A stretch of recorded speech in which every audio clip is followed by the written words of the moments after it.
ఓం శ్రీమాత్రే నమః.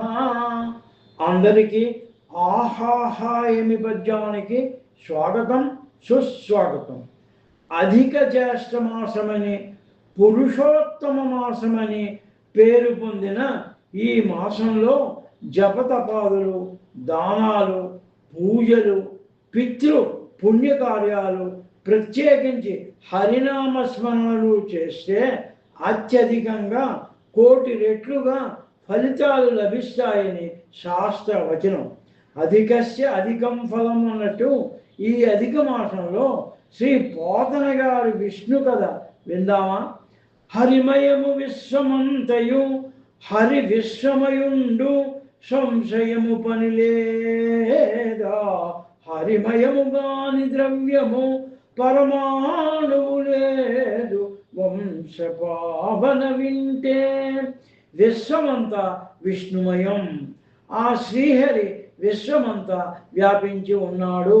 విష్ణుమయం కాని పదార్థం ఒక్క పరమాణువు కూడా లేదు, సంశయం వలదు.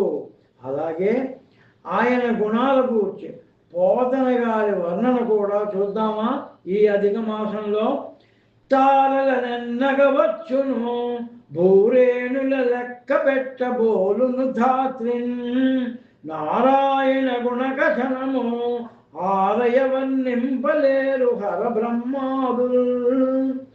లెక్క పెట్టలేని చుక్కల సంఖ్యను గణన చేయవచ్చును, భూమిపై గల ఇసుక రేణువులను లెక్క పెట్టవచ్చును, కానీ నారాయణుని గుణాలను కథలను వర్ణించడం హర బ్రహ్మాదులకైన వశము కాదు.